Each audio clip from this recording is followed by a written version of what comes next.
China is becoming increasingly more important in the gold market these days. There's no sign of it slowing down. In fact, I think it's safe to say that it is ground zero. That's a pretty bold claim, but I'll explain why in this video as we explore.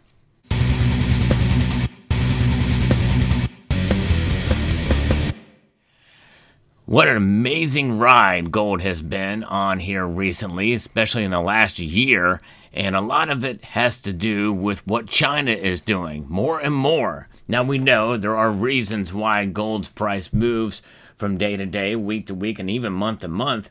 There's a lot of different factors that come into play, largely because of the strength of the dollar in relation to other currencies around the world, geopolitics, and other factors. But I believe it's all coming down to China. And I have some evidence here to give to you that backs that up, especially with it now breaking through $3,200 an ounce. The first I talked about in a previous video about the Chinese participation in ETFs. The Chinese ETFs are at record highs in the participation there, and that is what is contributing in great part to gold's rise. And the other thing is what has been happening since 2022. A record level of gold buying by central banks. And we know that China is participating in grand scale in that. Well, here's a piece by Jan Nieuwenhuis that gives a little more insight as to what's going on here as shared with me by Bill 457. Before we get into that, I want to remind you that you can be your own central bank by getting a little bit of gold, and even at today's price, it's still not a bad time to get in. You can get in small. In fact, Silver Heist just posted a video about essentially by going big, you can go big in the gold market by buying small. Summit Metals, channel sponsor here, has a way to get in with these little wallets, and you can fill them up with these gram bars. And I've got 4 of them now. I'm slowly adding to it. But in the sense of kind of doing this sort of as a way to set an example that you can accumulate these little 1 gram bars for just over $100 where the price of gold is now. And you can add to your stack in such a way that you don't lose these little bars. And these are nice little 1 gram bars by Scottsdale Mint, and they fit perfectly in this little gold wallet. So check them out at summitmetals.com. But what's happening here with China is something that's especially we've been seeing at a greater scale since the de-dollarization effort that continues and is underway. And China obviously now is pretty teed off because of the trade war that we find ourselves in. And so Jan Nieuwenhuis says here that they are selectively buying 5 times more gold than what has been reported. Since the Ukraine war began, data show China's central bank has been buying roughly 5 times more gold than what it discloses on the International Monetary Fund. It's more difficult to get an accurate estimate as to how much is owned at the start of the war, so we can determine how much it owns now in total. And we have to understand that we only have official numbers that they give us, but China operates in secrecy a lot. So if you look at data from the World Gold Council and the quarterly gold demand trends reports on precious metals buying by central banks in aggregate. Central bank demand is calculated using information from 3 different sources. Monthly international financial statistics produced by the IMF serve as an initial check for central bank transactions. A second vital source is confidential information regarding unrecorded sales and purchases. The final element is calculated by net central bank purchases, is analysis and trade flow data. So these confidential sources regarding unrecorded purchases and trade flow data are important themes in analysis as there's no other way to really ascertain what the People's Bank of China does behind closed doors. A lot of it goes kind of in their sovereign wealth fund, and that's something outside of actual official central bank holdings. And some theorize that a lot of the gold that has been sent over from London to the United States to avoid tariffs very well could be kept and utilized strategically for the sovereign wealth fund that will be created within a year of now. These confidential sources regarding these unrecorded purchases are important themes, And by comparing the World Gold Council's quarterly estimated with official data from the IMF, a glaring disparity is revealed since 2022 when the war in Ukraine broke out. According to two sources familiar with the matter, but who prefer to stay anonymous, the difference is mainly caused by unreported purchases by the Chinese central bank. Now, normally when people say anonymous sources, well, you have to question the veracity of such reporting. But in this case, because it's secret, more likely, and it's China, they have to be. And so the approach has been to take 80%, according to what Jan Neuenhaus figures, of the difference between the World Gold Council and the IMF figures and label that as secretive Chinese buying.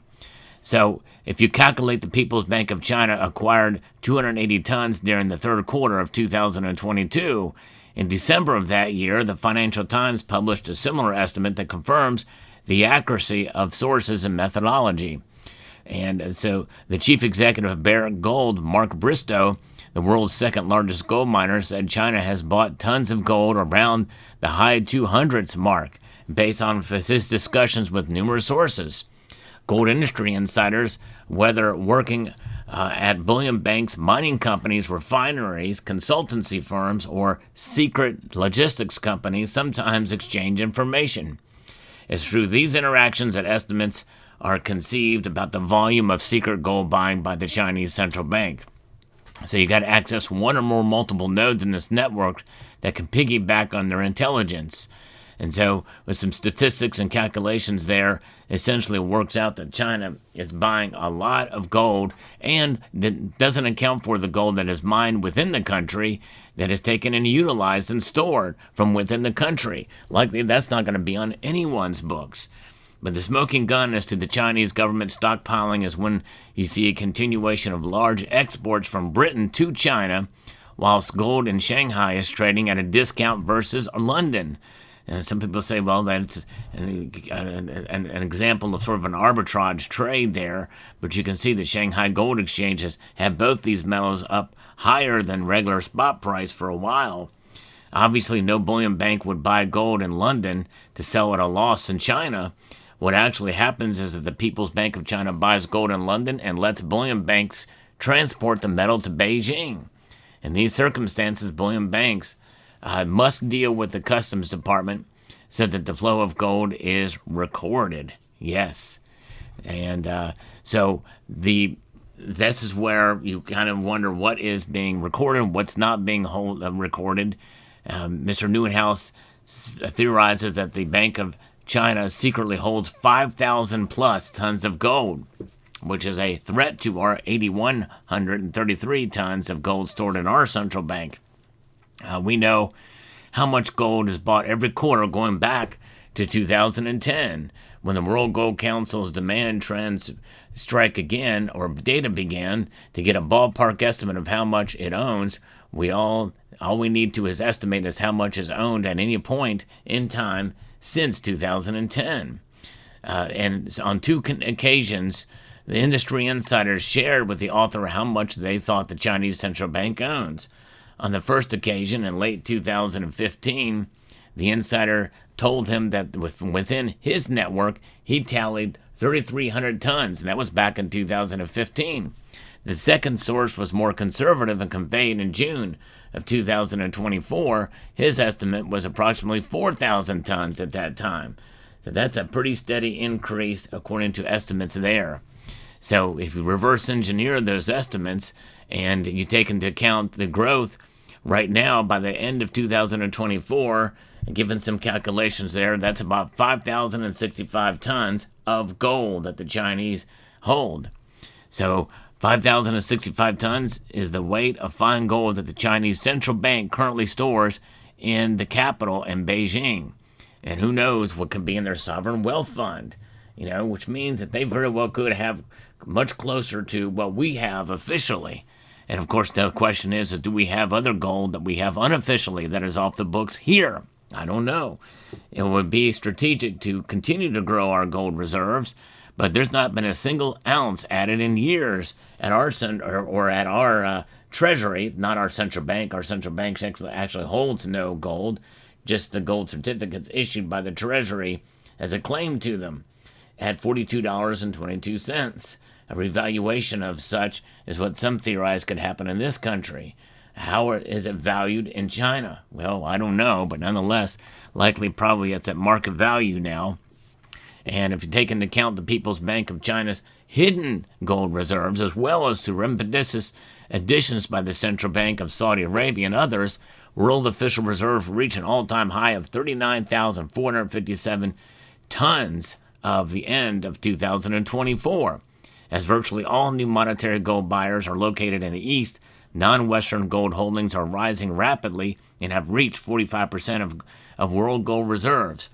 And this is precisely why I'm bullish on gold and don't think we're going to see a dramatic pullback in the price of it. This is what has propped up the gold's price in the last couple of years here and likely will continue at this rate. No central bank is itching to sell their gold at this point in time and probably won't be for quite a while.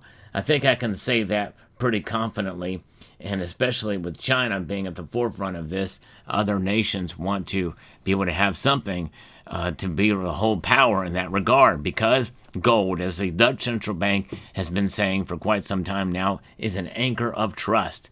That's precisely why this is so important to understand. So next time you read claims that there is no de-dollarization actually occurring, well, you have to understand that according to what China and others are doing, the very fact of storing gold in your central bank is an act of de-dollarization itself. So I agree with that analysis. And of course, the more he who has the gold makes the rules. And so far, we have the most gold, but China is the second largest economy in the world, and they are increasing their position, catching up much closer to us than I think most of us feel comfortable with. Hopefully Scott Bessent and others in the Trump administration realize this and will bring more attention to gold and show our economic might by the gold that we have, not just our military. I think that is profound. So there you have it. Thanks again to Bill457 for sharing this with me. I strive to bring you the latest in the world of news and analysis in precious metals. So I hope you will consider subscribing to the channel if you haven't done so already. Trying to reach 100,000 subscribers by the end of the calendar year. And I want to encourage you to also press the thumbs up button down below. It'll help with engagement to get the word out as well. And hit the notification bell so that you can be apprised of the latest news and analysis in the world of precious metals. So with that, I'd like to extend a multitude of gratitude to each and every one of you for taking the time to watch, and to encourage you to please rate, share, comment, and subscribe.